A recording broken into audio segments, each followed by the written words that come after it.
Welcome back. I hope you are having a good week. I hope you're staying safe. I hope you're staying informed, but most importantly, I hope you're staying hydrated. Whew, all right, let's just get straight into this story this week because this story is very much impactful. And I think every time I think about it, it's a reminder of the type of person I want to be, the best version of myself. And one of the virtues I want to still acquire while still becoming the best version of myself. So let's get started. So, obviously, when I was 8 years old, I went to Nigeria.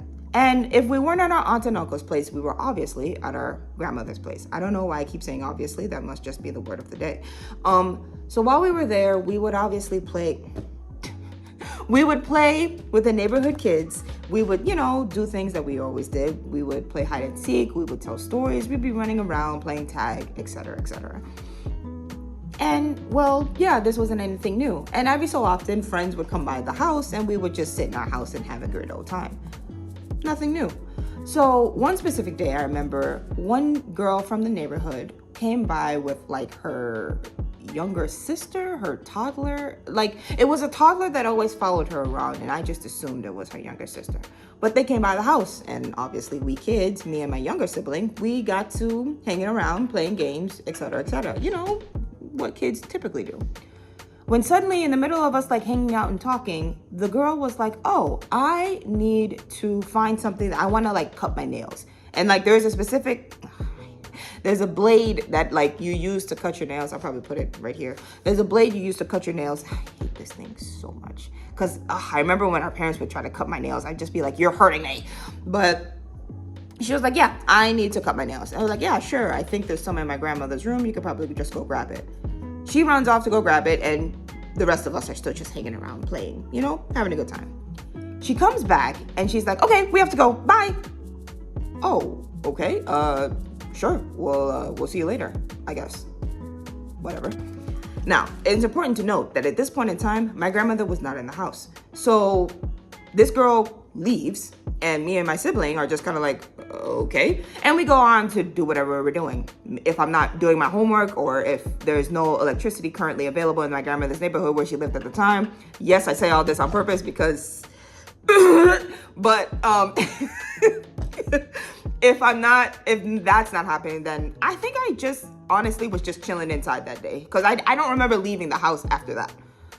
Our grandmother comes home, and, she's putting stuff away, doing stuff, when all of a sudden she calls me to the kitchen. So I come to the kitchen, I'm like, hello, grandmother, how can I help you? And obviously we're speaking our native language, obviously, because I said it again. We are speaking in our native language. And my grandmother is like, was anyone in the kitchen when I was not here? And I'm just like, not to my knowledge, no. The only thing that happened was one girl who came by to hang out with us. She came to like find like something to cut her nails, but that was pretty much it. And my grandmother's like, you mean this? The blade that I found in the kitchen is right here. Did she use it? I was like, I don't know. My grandmother's like, you sure no one was in the kitchen? I was like, I don't know if anyone was in the kitchen. I'm being honest. I'm just like, I wasn't in the kitchen. And to my knowledge, nobody else was in the kitchen. My grandmother's like, okay, you can go. I'm like, okay. I don't think anything of it because I didn't have any reason to. The next day, the girl comes back to our house. And we're having a good time, kiki and laughing, talking to shit, etc., etc. When she's like, oh, I want to go use the bathroom or something like that. She's like, oh, okay. Or like her younger sibling needed to use the bathroom. So I was like, yeah, sure. At the end of the hall, you can use the bathroom. And me and my younger sibling, we're just still chilling in the living room, waiting for them to come back. When I realized they've been gone for a minute. All of a sudden, we hear a commotion outside. So me and my younger sibling, we run outside, we run down to the stairs, and we see my grandmother with this girl's brother. And she's like, open your hand. What do you have in your hand? So this girl opens her hand, and it's a piece of meat from our stew. So apparently the day before, the girl had gone into the kitchen, taken meat from our stew, and then left to go and like eat it with her younger sibling or whoever the child was. And she had tried to do it again to us today. And she knew our grandmother wasn't home, and she knew, well, we weren't going to suspect her. So I remember just like watching all of this and being like, what the heck? So here's how the full encounter went down with my grandmother. My grandmother catches her literally red-handed, and she sees the meat in her hand. We all head back to the kitchen, and my grandmother's like, did you come into my kitchen and steal my stew, and steal my food? And this girl's like, no, they gave it to me. And I was like, we did not give it to you. We didn't even know where you were. And my grandmother's like, I'm telling you right now, tell me the truth, or I'm going to start screaming that you're a thief. The girl is obviously scared out of her mind. It's like, I took it. My grandmother takes a moment, breathes, and it's like, leave my house. Oh, okay. They leave the house. And I remember being mad. I was like, and then you betrayed our trust? How dare you? And then you lied? How dare you? How dare you? I'm over here pissed. I'm over here like mad. I am beyond mad. The next day comes. I wake up. It's a brand new day. I head out to my living room. This girl is in our house eating food. And I'm just like, what are you doing here? And you're eating our food? What are you doing here? So I'm just like, that's bold. That's really bold for you to be back in our house.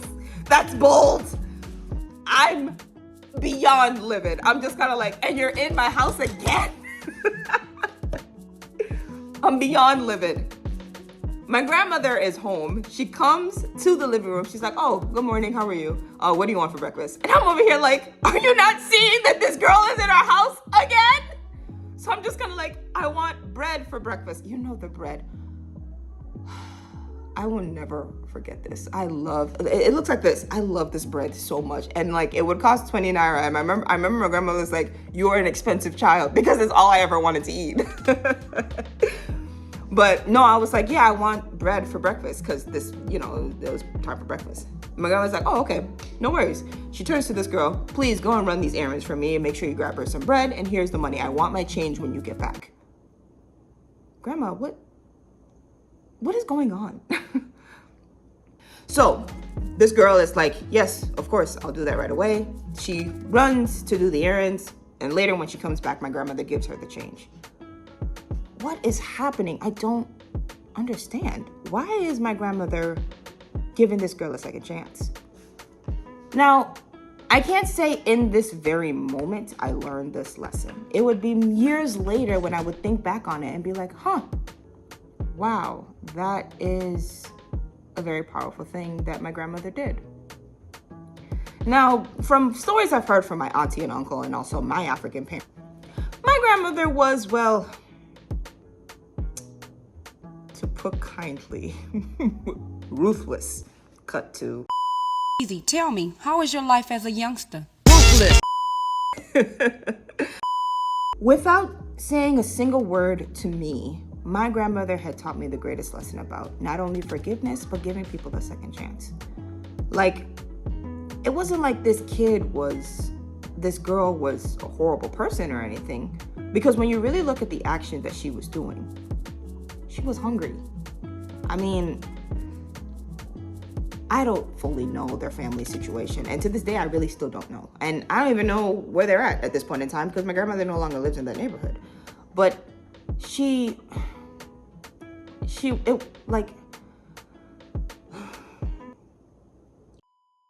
my grandmother had taught me the importance of not only forgiving someone, but giving them a second chance and giving them an opportunity to do better. All without saying a single word to me. All she did was give this girl a second chance. She had reflected on it. She was like, why is this kid taking food from me? Why is she specifically taking food?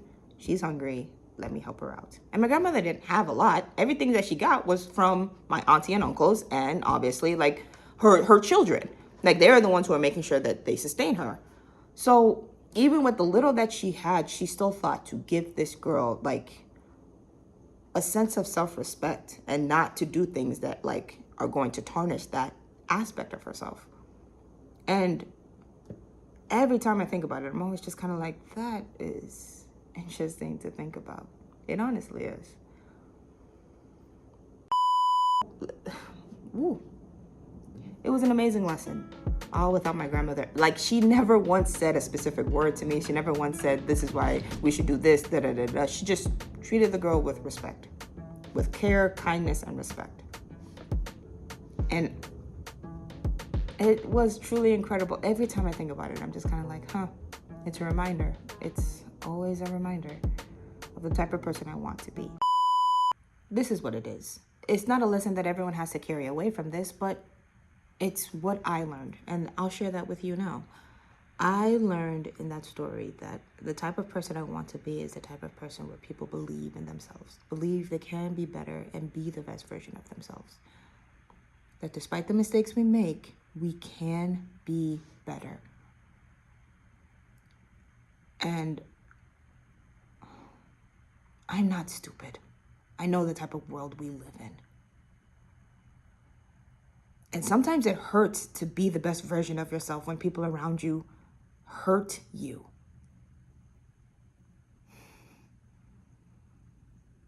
But I still believe a better world is possible. And the only way that it'll come to pass, it'll come to fruition, it'll finally be prevalent is if every day we make the choice to be a better version of ourselves. From what I've heard, my grandmother, like I said, was ruthless. She worked hard to be the type of person she was at that point in time. Someone who gave someone a second chance. Someone who saw a child who made a mistake and did her best to course correct. And that's the type of person I want to be. I've made mistakes. I can't lie and say that I haven't. I've said horrible things. I've hurt people I claim to love. And I am still trying my best to be the best version of myself every day. And that is what's important. Ooh, all right. Well, thank you so much for watching. I hope you come back for another one. And of course, make sure you are staying safe. Make sure you are staying informed. Make sure you are staying hydrated. But most importantly, stay tuned.